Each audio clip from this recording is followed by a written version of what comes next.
said it, but I'll say it again. Because why not? My name. Do what I want to with it. So welcome. Say hi to Bill Squire. He's here too. Hey, creepy hugs. Mary Santora joining us from pastoral and bucolic New York City. What up? There in the friendly confines of iHeartRadio New York. Mm-hmm. Bobby Pitts ever walking the halls? I know he's decamped to Miami these days, but your buddy Bobby Pitts, the CEO of this corporation, you never see him walking the halls? Not at liberty to discuss. Walking by your studio and putting a glass up with his ear on the other end and saying, what is the source of all that hilarity coming out of that room every afternoon? Oh, he knows. Where? Oh. New York City. He knows. He knows. All right. Well, good. I'm glad. Tell him I said hey. I will. And, you know, we're still out here doing the damn thing. Hey, if you'd like to join us, please do. There's no shortage of ways that you can do that. And everybody really has their own favorite. It's rare that I will get somebody crossing the streams. You know, there are some people who only leave me messages on our voicemail. There are some people who only leave me messages on the iHeartRadio app. There are some people who only like to call live. Everybody's got a life to lead. Everybody's got their own schedule. That's why we make it. Because in the end, who will remember any of this, right? You might commit it to some small part of your brain, but it's like a smoke ring. You turn around and it's gone. So join us however you like. 216-578-1007 or 800-348-1007. If you want to call live, you can do it there. If you want to send me a text, you can certainly do it there. I love the businesses in Northeast Ohio, and again, none of them are paying me to say anything about them. These are just anecdotal from me that I see when I'm traveling extensively all throughout Northeast Ohio. And by extensively, I mean going back and forth from work to home. And just the local businesses that could have named themselves anything. The names that they chose sometimes are family names. And again, I don't know anything about the three businesses I'm going to mention to you.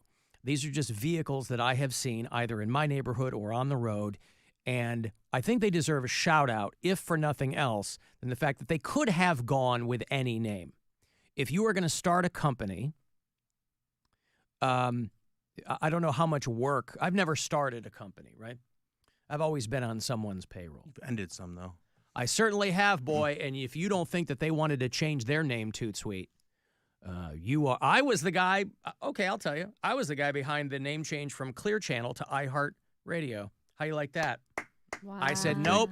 I said, you know what you should do? You should come up with a logo that makes a microphone looks like a person's head and then a heart around the head that makes it look like radio waves. You should do that. And everybody laughed. Right, but who's laughing now? Stock's $1.50. This Take guy that. right here.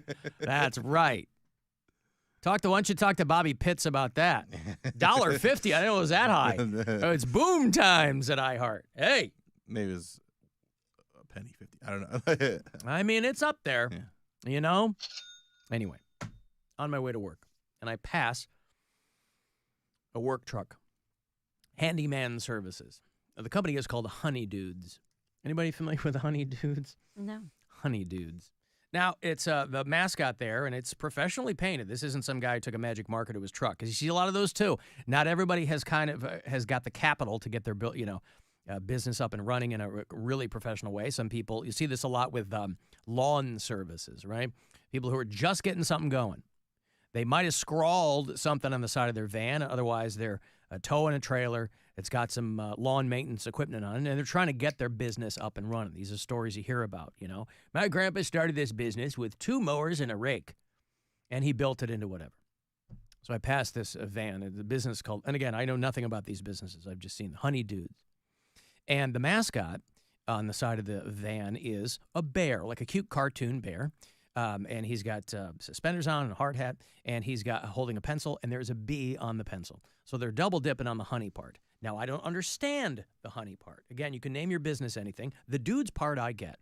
The honey part, there's nothing wrong with it. I'm curious how they arrived at that. Honey Dudes is one.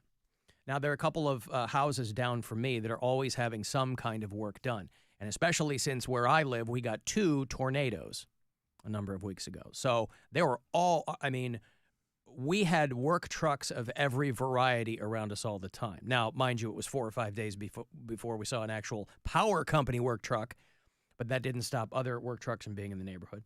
And a couple doors down from me was a van for Butts Plumbing, who are in Avon. And again, I don't know anything about these companies. I've just seen the work trucks, Butts Plumbing, Butts. You could have, I'm sure it's a family name. God bless them. As somebody who grew up with the name Cox, I know whence you come. But you could have called it anything.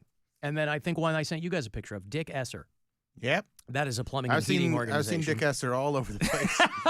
and again, it's another name. Mm-hmm. And I think that listen, I have always taken some small amount of pride in the fact that I didn't change my name for showbiz, all right? Yes, I had my brief dalliance with Alan Slade. That was a month 30 years ago, all right? I tried it on, didn't fit. I think bring it back. I think bring it back and go be a Little League umpire again, yeah. as Alan Slade. Go get in Alan Slade's face. And so I always want to give it up for people who are like, I could have called this anything. I could have called my business A1. You know, back in the day, that's how they did it to game. Before everybody's trying to game the algorithms, companies were trying to game the yellow pages. That's why you'd go in, you'd open up the yellow pages and they were like A1 plumbing, and then there'd be AA1 plumbing, and there'd be AAA1 plumbing. You wanted to be first in the alphabet in the yellow pages. I know the yellow pages technically exist. I don't know how or why anymore, but I don't know if that's still the case. So just a handful of local businesses that I think they deserve all the accolades for naming themselves what they did. Because, like I said, I kept my name in showbiz because I thought, well, if I ever achieve any modicum of success, my parents will be pleased that I kept the name. Now, as it turns out, I'm sure that they were nothing short of embarrassed that I kept the name because from time to time it probably reflects poorly on the family. Nevertheless, not an easy name to be out there with publicly. So I feel a kinship with these organizations. I'm still perplexed by the honey and the van, but good for them too. It's a honeydew list. What's that? You think that's maybe what it is? That's Probably. Yeah. Honeydew. Yeah, okay. Well, that would explain it. That is an explanation, and that's one that I can accept. But or they got sticky fingers and they're going to steal your stuff. Well, there's a bear and there's a bee and listen, don't get me wrong. This cartoon bear looks hard working. That's classic. Didn't your dad ever teach you about the bears and the bees? The bears and the bees. No, my mom taught me that. I don't know that my dad and I ever had a conversation. We had one conversation about it when I was much, much older. So it wasn't an informational speech.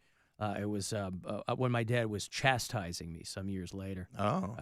As a young For being man. a young slut? Yes, that's right. Was it really? It really was. Yep. Are you a bear or a bee, son? Well, my dad was not anybody who was ever prone. Neither of my parents are prone to expletives. My dad was military. My mom, it was a great source of pride for me when I got old enough where my mom didn't mind that I was telling jokes that had expletives in them. Now, not the F word. My mom contends that she has never said the F word. So the F word and Jesus Christ, that kind of stuff wasn't a hip in my house. Or goddamn. But that there was were probably right, yesterday. that too, right? But over the course of my adult life, I've let a couple of Fs slip in front of my mom, and she'll kind of give me the cockeye, but she won't say anything about it. But I felt terrible because it's her house. I'm not gonna do it. But one time I heard my dad use the F word with me as a verb when he was chastising me for the way that I was currently behaving at that time, and I'm sure he was trying to try to instill something a little bit more honorable in me, and I don't know that it took. Nevertheless, there it is. Congratulations to those businesses, but the consensus among the texters and our own Bill Squire seems to be a play on honeydew list. So thanks, and listen, if you see them out there, I don't know anything about them, again, and it's hashtag not an ad. In no way am I telling you to do anything with them, but there's a lot of people who are just suckers for cartoon bears. And how could they not be? Well, I've got a break. Hey, if you want to go see the band In This Moment, I will have those tickets for you a little bit later on. I'm going to hook you up for our cruise the day after tomorrow. Captain Fun's Floating Fandango is now just a couple of days away, and the last handful of tickets to be given out. So we'll do that later on as well. 35192. Want to text me for anything, and we'll be back. This is the Alan Cox Show. Everywhere on our free iHeartRadio app or whatever smart device you have. Just tell it to play the Alan Cox Show on iHeartRadio. Get ready to